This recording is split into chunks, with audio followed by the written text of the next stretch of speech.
Good afternoon and welcome to the program Moment, broadcast on Star Television, the power of communication. We're coming live from our Media One Center at Boma Street, Brookfields in Freetown. Today, we've got breaking news and I'm right downtown, and I'm in the office of the Commissioner of the Anti-Corruption Commission in Sierra Leone, Francis Ben Kaifala. Good afternoon and welcome to the program Moment. Good afternoon, Bill. It's always a pleasure to have you with us at the ACC. I know it's always a pleasure, but you've been going through rough times, sleepless night, because the job you've assumed, or the office you've assumed, has taken a lot from you. True or false? Yes, it's quite a tasking job. It takes a lot, but I take it as a national sacrifice. In those days, young men used to go and join service and serve their country before they do things for themselves. We are not doing that anymore, so I take it as my own time where I'm giving to the country what I should. So, what is circulating around now in social media and also around town is the talk about the re-arrest of former NASIT employee, Jibril Sako. Could you just share the story with us? Yes, as the public knows and as you are aware,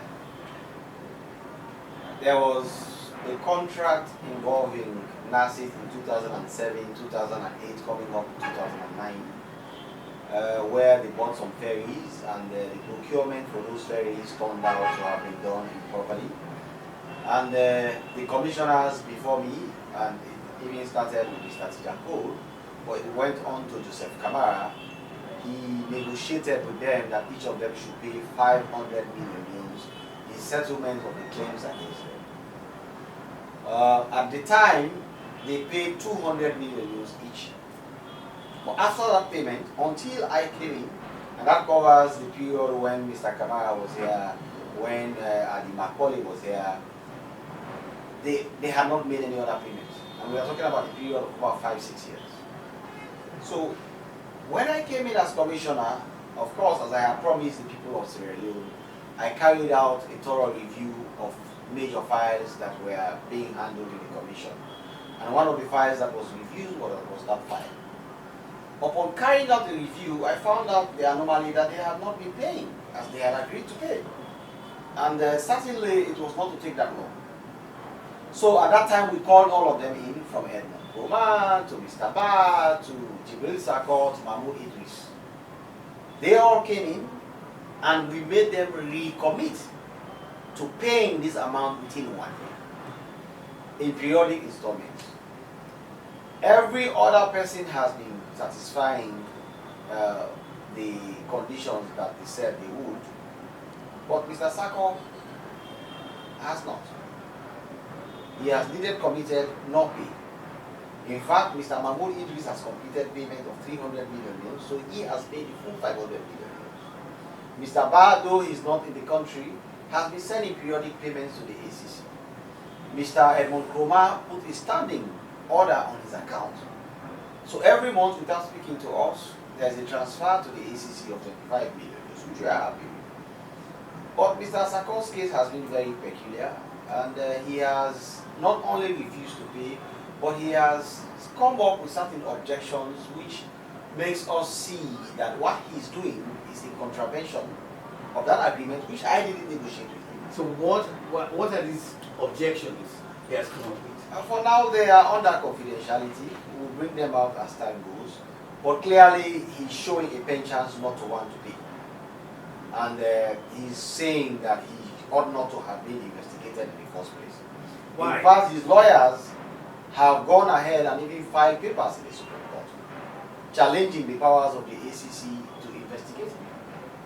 So, saying that and considering that we are entering into several settlements with people, we see this coming some 7-8 years after as a kind of repudiation of his undertaking to the ACC, and therefore we have rearrested him so that we can reinvestigate the case, so that we can come out with the facts to see what specific role he played so that we can be able to determine whether in fact the objections have basis or they don't.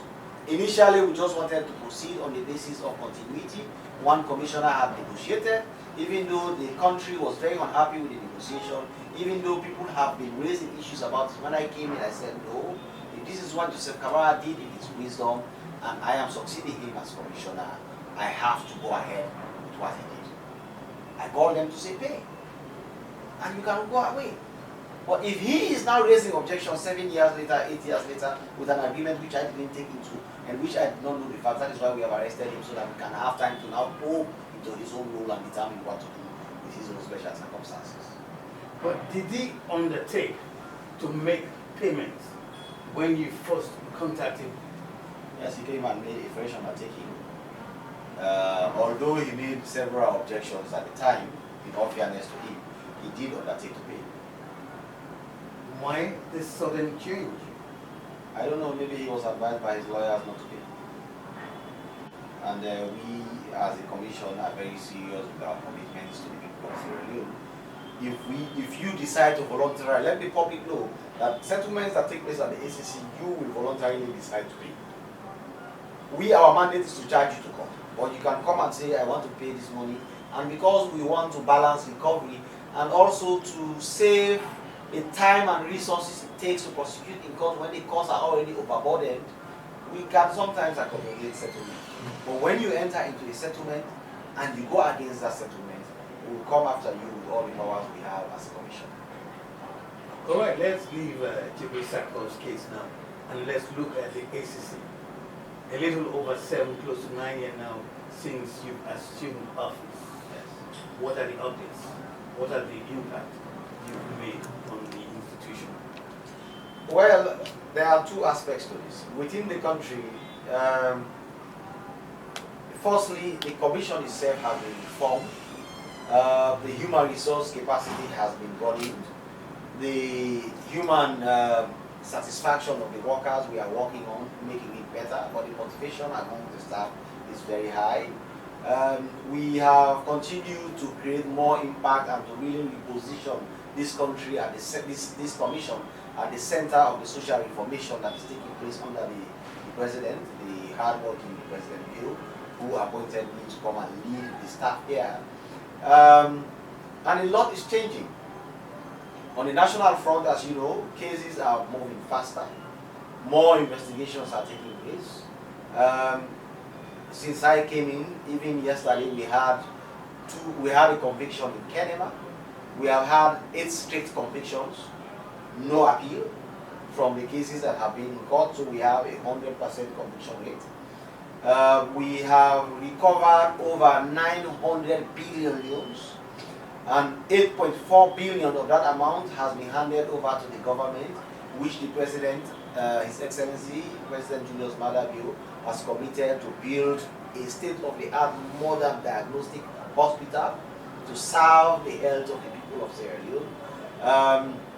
We have continued recovery, and even today, you saw our press release saying that another person paid 100 million euros. There will be a press release coming out tomorrow for an additional 100 million euros to pay another person. And we are currently processing the payment of about 3 billion euros from another person. So we have a commitment from those who have committed to pay, because you have to separate recovery from those who commit to pay. Some person may commit to pay 3 billion euros, but only pay as an initial deposit 800 million or 1 billion euros. So, whilst we have recovered 8 billion euros, 9 billion euros, whilst we have recovered 9 billion euros, the commitment for people to pay within the next 6 months is over 15 billion euros. So, if you put that together, the ACC is poised to produce for the people of Sierra Leone in 1 year alone what the ACC has done as far as recovery is has done for the past 18 years. So in 1 year, we are going to do what the ACC has been doing for the past 18 years as far as recovery is concerned. But in addition to that, apart from that, based on the efforts we are putting in, the international indices are responding. For example, as you are aware, last year in 2018, the MSCCU Control of Corruption scorecard, we had 49%. It was a failing mark. The country was disappointed. This year, we passed it by 71%. Also, Afrobarometer, corruption perception, how people believe the country was corrupt, it was as high as 70%. This year, it has dropped to 40%, to 43%. Also, the Transparency International, you know, they give rankings of countries as per how they are corrupt. This year is one of the most gloomy of them all. In the entire world, 113 countries dropped. 113 countries dropped in their scores and position. Sierra Leone did not only maintain its position, but it went up by one stage. We moved from 130 to 129. As you also know, the IGR, the Institute for Governance Reform, put out a report 2 days ago, where it stated that the reforms that have been introduced in the ACC in the past 6 months have greatly improved on the fight against corruption. They said that because we have deployed prosecutors in the provinces, it has made cases to be moving faster in the provinces, because before they have to come to Freetown, before decision is taken in Freetown, before they can be prosecuted, sometimes it takes 2, 3, 4, 5 years for that to happen. Now that can happen within 3 days. And it has also said that the asset information regime, we have reformed it, and that also is helping a lot in cleaning up the system for the fight against corruption. It has also stated that because the ACC has struck a deal with the judiciary for the judiciary to assign special prosecutors, special judges for corruption. Those special judges are making corruption cases not to queue up behind all the thousands of land cases, the thousands of other civil and criminal cases in court, but they are now before the special judges, and things are moving faster. So, Mr. Wager, I can go on and on the gains we are making as a country. As it stands, we are winning. We are winning huge. But we at the ACC, we are not allowing that to get to us. We are continuing to fight as if we are losing, but we are winning. Because it is when you are winning that you should even fight better. I think there was a report on the police in Sierra Leone that was out, and it was sent to you.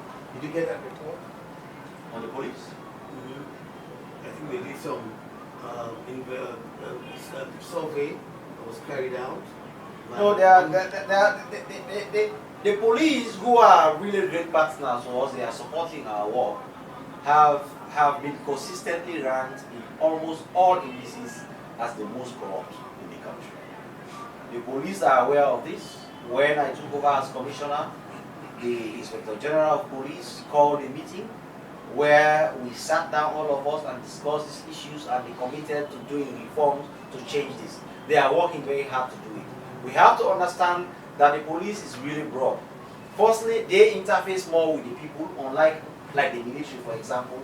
So they are the ones the people meet every day. There is traffic police everywhere. People have issues to go to the police station for everywhere. So it's easy for them to claim that the police is more corrupt. And also, when the people are doing this, they do not differentiate between the traffic police, who are known to be corrupt, and the normal police, who are mostly in their offices doing hard work on behalf of the people of Sierra Leone. And I can tell you that some of them are really disciplined and they are doing their work with integrity. But because they are still, there is the traffic police and some section who interface with the public, and those are really the ones who are causing problem for the police. They have this blanket labeling that the police are corrupt.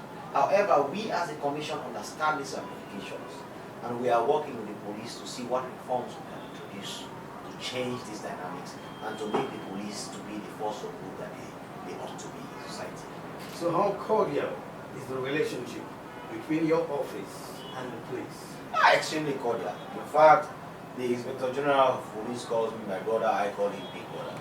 There has never been a time when the ACC has called on the police to say, we want to go and arrest X person, we need this kind of support. They have not provided.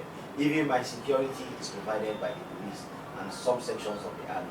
So the relationship between us is very good. They are providing a lot of support to what we do. They are providing security support whenever we call them that there's a threat. Even now when you were coming up, we saw police officers down outside the ACC office because there were recent threats from some section of society that they have to burn down the ACC because they are unhappy with the good work we are doing.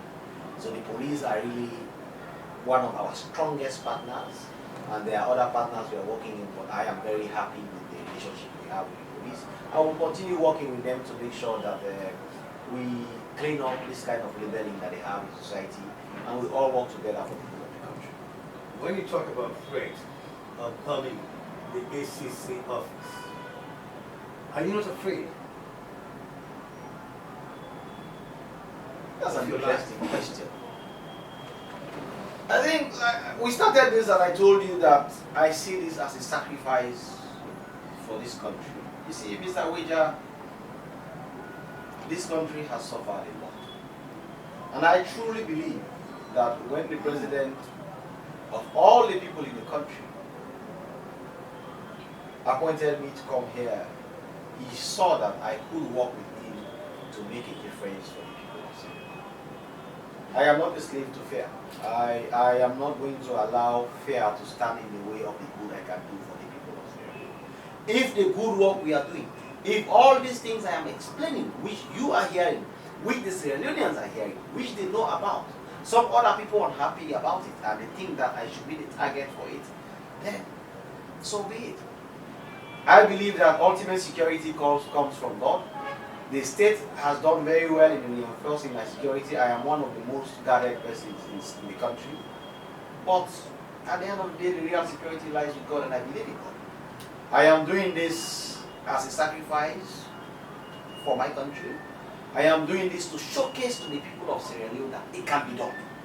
When this institution was conceived under President Jan Kaba by the donors saying that the ACC should be established and it was supposed to do this mandate, they had an idea in mind. They had a vision in mind. They knew that this institution, if it works better, it can make Sierra Leone a better place. If I am here now, it is my duty, I think it's a calling of God, that I should do this for the country to see that it can be done. And that is why I am doing this evangelically. I am not going to allow fear to stand in the way of me, and I can tell all those who think that they can come after me, I am not afraid. No, at all. When I lie down at night, I sleep like a baby. I wake up in the morning ready to do it all over again. I don't wake up in the morning thinking in my mind that I want to go behind Mr. X because he belongs to X party. I want to go to Mr. X because he belongs to this tribe. I want to go after Mr. X because he's not my friend. No. Every investigation in the ACC, we look at the facts.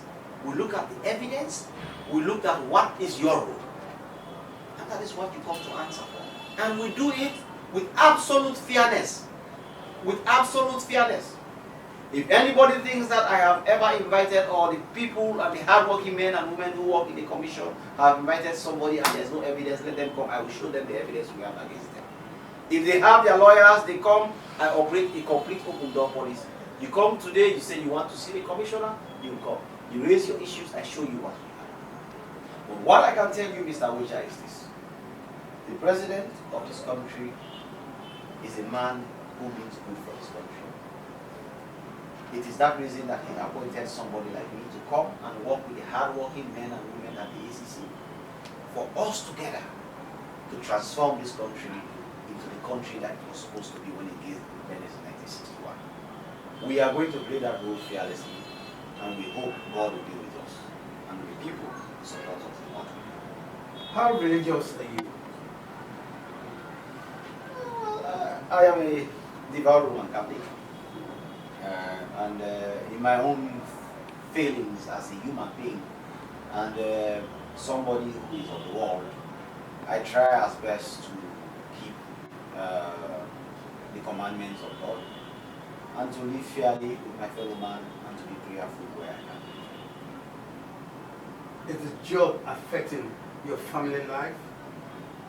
Yes, particularly when it comes to access and time. I don't have the time that ordinary young men or even a family man will have. Sometimes I am in the office very late, I go home very late, Even when I go home, I have meetings at home. I am sometimes tired and I have to sleep, so you really don't have the time to interact with your family as you used to or as you should. Generally, that is taking a little bit of toll on my family, but I've always taken time to let them understand that this is a sacrifice that we all are making, not only me, for us to see that the country is good for everybody. I believe that we are doing this for the welfare of all, and I am not too worried about how they react to who I am today. I'm sure down the line they will understand why I do what I do. The ACC has been in existence like something over 18 years. And now, you've just been in office like close to about 9 months, and you're talking of retrieving or recovering money from defaulters out to the tune of, is it, how many billions again? Actually, what we have collected is about 9 billion euros, but what is committed to be collected already is over 15 billion euros. So, tell us, how did it look like 18 years ago when ACC was established? I think the circumstances were different. I am working under probably a different atmosphere. We are working with a president who loves and believes in the country and wants it really to become different from what it used to be. Maybe the commissioners before me had a different focus. Their focus was not really recovery. They had other things that were their priority. Institutions like these are driven by the vision and drive of who sits at the top. It's just like the country itself. The reason why everybody is talking anti-corruption right now is because the president is speaking anti-corruption. So it's the same thing happening. So I came in with a vigor and drive to balance prosecution and recovery. So I don't believe finding people guilty and sending them to prison is going to bring any much good to Sierra Leone. Yes, it will. Certain people deserve to be in prison. But we have to balance doing that and also going after the monies that they steal, the monies that they take away from the people of Sierra Leone. If not, they can go to prison and spend 2 years, 3 years and come out and they live happily, ever happily after with those monies. But if we are capable of taking those monies from them, and we are capable of punishing those we can, we balance it so that people can know that being corrupt is a very risky enterprise. Being corrupt is not a gainful enterprise. We can make you bankrupt, we can make you go to prison. If we balance those well, this country is going to be different within the next, it's not even within the next 5 years, within the next 2 years. And a lot is happening already. As I have told you, the IGR put out a report yesterday to tell you that what we are doing currently is having a positive reverberation within the population, and they are already reacting. Somebody was with me here today, he said she went to clear her car at Motaki. She gave them money, they said, no, we don't want your money, go with it. Some other people are coming here to say we are going through the airport. Before when we come to the airport, everybody is asking us for money. But we have come and nobody is asking us for money. People are going to government offices and people are delivering services to them without asking for money. These are the positives that are happening. We are getting this feedback, we are gauging them, and they are helping the perception in the country to drop. I have told you, it has dropped from 70% to 43%. If we continue in this kind of trajectory, where everything is going positive for the country, trust me, within the next 2 years, Sierra Leone is going to be a different place country. And we are working on it. And thank God we have the political will family behind us, and the team at the ACC are strongly energized, and they are working very hard to achieve this. You talk about corruption. Don't you think, like in the States, if you drive expensive cars, the very first thing they do on you, they do a profile to see how much money you're making and how did you get that money to buy that vehicle. But in Sierra Leone, not seeing much being done in that area. Well, generally we are looking into unexplained wealth. As you know, it is one of the offenses under the Anti-Corruption Act. But one of the reasons I particularly, together with the team at the ACC, we have not been looking into unexplained wealth much was because of the Commission of Inquiry. We left the aspect of unexplained wealth to be handled by the Commission of Inquiry. But it is strongly within our mandate. Once the Commission of Inquiry is over, whatsoever they leave out that they did not cover, we will pick it from there. But we had other things we were dealing with, and the Commission of Inquiry was coming up. We thought that there was going to be a lot of duplication if we start living into the lives of for example, past ministers, past heads of departments, past government officials, and the Commission of Inquiry comes to do the same thing.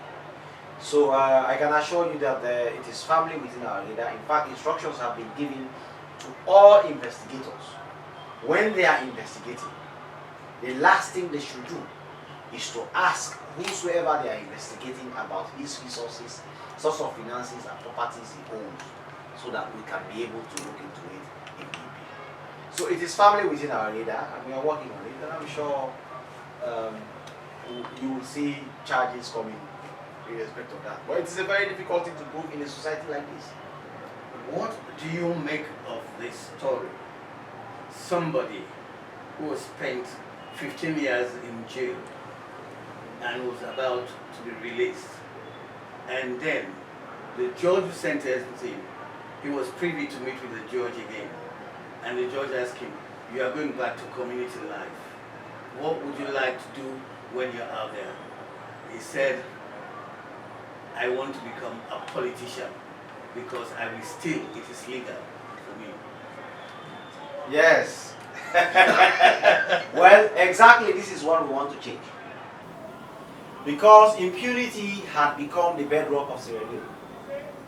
Since Sierra Leone gained independence, particularly after Miti Magai passed away and Albert Magai took over, and then Shaka Stephen took over, it became Ali Baba and the 40 Thieves affair. It is not the normal, it is not right, it is not correct, it should not exist. Public service should be about providing to the people services. You are a servant. He who serves is called a servant. So public service should have public servants, and that is what they are.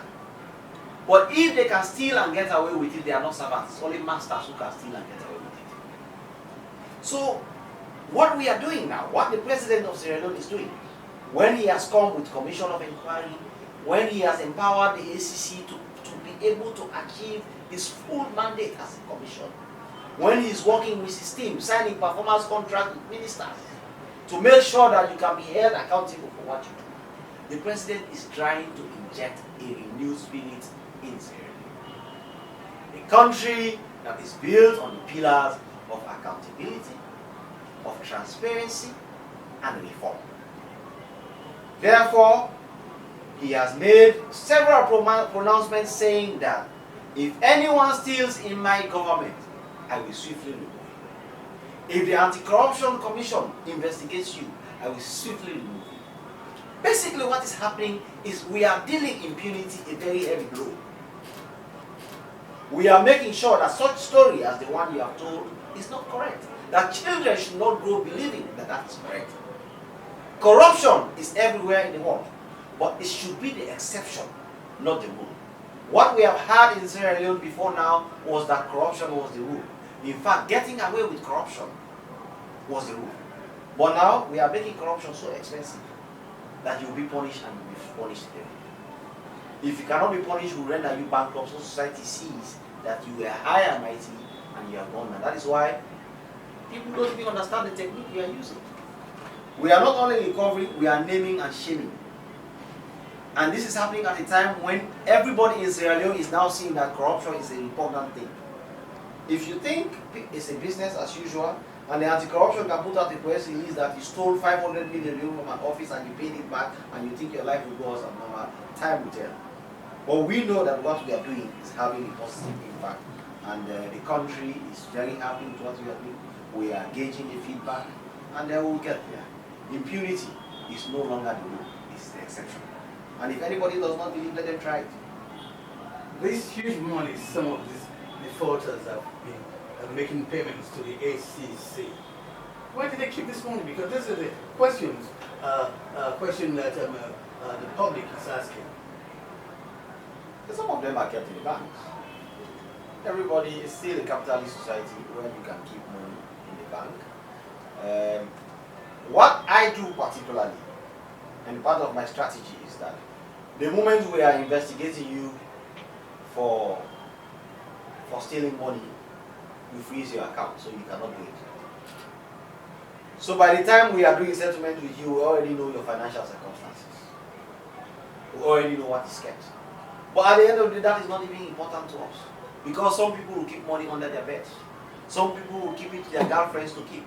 Some will give to their wives to keep, but many will not give their wives because they don't even want to know how much their wives to know how much they have. So they will give it to their girlfriends to keep. We don't care. When you are held culpable, it matters not where you get it from, just bring it. We will take it as a commission as long as it makes you poor. And trust me, if even you are the wealthiest person on earth, if you take 1 billion euros in Sierra Leone and give back to the Anti-Corruption Commission, trust me, it will render you poor. And this is the message we are sending. It's not that we are happy to be recovering these amounts of money, but we want people to know that first of all, those who still have access to that kind of money, whilst the rest of the Sierra Leoneans cannot even have 1,000 euros a day. What we are doing is trying to connect the plight of Sierra Leoneans to what these people are doing. You are capable of paying 1.5 billion euros to the Sierra Leoneans to take care of his family. The ordinary man cannot have 100,000 euros to feed his family. Let the people see and hear for themselves, and they know that what we are doing is not a witch hunt. Let them understand that if they support us in what we are doing, it is only they who will benefit. Because, like I say, if what we have recovered, and we took this check of 8.4 billion euros and gave it to President Bio, and President Bio says, I am going to build hospital, there is never going to be a time when anybody is going to sit at the door of that hospital to say, what is your tribe? And you have to be a certain tribe before you enter into that hospital to be treated. There is never going to be a time when anybody is going to stand at the gate of that hospital to say, are you SLPP, APC, PMDC, or whatever political lineage you are, to enter into that. It will be identified as a Sierra Leonean endeavor. It will benefit the people of Sierra Leone. And that is the same thing. If what we are doing makes the system transparent and people are not stealing, what is supposed to benefit people reach them, there will be no need for us to come harassing us in offices for us to give them pittance. They will be able to have a decent livelihood. They will have to send their children to school so that they can come back and work hard and take care of them. They will be able to have access to good health facilities. They will be able to feed their families. They will have resources generally to live a decent life as a Leonean. As it stands, we all know that is not what is happening, and we are working hard to make sure that this country is put on the footing for us to achieve that. Now, the commissions of inquiry have started, and we've just had like about 2 or 3 days since it started. And what are your views so far? One of the really good things that is happening to Sierra Leone is the commission of inquiry. You see, people will not understand today because they are saying that some may believe that it is targeting a particular class of people, it is targeting a particular set of people. But what the commission of inquiry is doing is to create a cycle of accountability where when people are in governance today and they think that nothing can happen to them, tomorrow they will have to answer for their stewardship. We are doing the opposite of what we have been doing all these years when we leave our case to God and wait for Judgment Day. Now we want Judgment Day to happen here for us to first of all understand what happened on earth before we go to heaven to know what happens at the end of the day. We are taking our destinies into our own hands. We are making sure that people are accountable. One day down the line, you will come and say you were a minister of health. What did you do with the money that was given to you for ministry of health? You are minister of education. How many children benefited from good projects which you introduced as minister of education? And that, by the way, is not to punish you. We can learn lessons from your experience that will inform the future generation that will inform policies that will be put in place in the future. And these, if we put all of them together, will make for a better Sierra Leone. The Commission of Inquiry is a great work. That is why we are giving it all our support. We are giving it the resources that we have. We are making sure that our staff are committed to make sure that it succeeds. We are making sure that whatsoever evidence we have, we are making it available to them for them to be able to succeed. Because what those three judges are doing on earth is what we are believing for God to do. But in fact, we will do something about it whilst we are here. When you take a look at the job you do right now, you seem to be on top of a lot about corruption in terms of money stolen from the public kitty, on the race to win the war of corruption as declared by the president. Are you confident, satisfied that at the end of the day, corruption will be a thing of the past, or not totally eliminated, but at least the country will say, now things are moving in the right direction? Yes, I believe that I have a 5-year mandate. Within 3 years of that 5-year mandate, we are going to achieve sufficient corruption control for the people of Sierra Leone to be able to appreciate that it can be done. We are already within just 7 months of that. As you know, the country is already appreciating what this is. The results are coming in from the indices that I said earlier, the changes that are happening. We are winning. And winning is relative. At the end of the day, the question is going to be, what is the definition of winning? But what is happening in Sierra Leone is that we are truly working hard to make sure that we achieve corruption control so that corruption becomes the exception, not the rule. It is not an easy task. We rely on God and the people to support us, but we are confident at the Anti-Corruption Commission that we can achieve it, and we are going to achieve it together. Mr. Ben Kaifala, head of the Anti-Corruption Commission in Sierra Leone, viewers are watching you right now, and maybe at this juncture, you might want to sound a cautionary note to them or an alarm bell. Well, our people have suffered. They have been conditioned to believe that the lives they live is given by God. But I have to let them understand that the poverty they are suffering is man-made. This country is one of the richest countries on earth, in the world. There are resources in this country which other countries can only dream of. They can only see on the television, in movies. We have them there. This is a country where every part of the country is fertile. We don't have deserts. We don't have sandy soil that nothing can grow.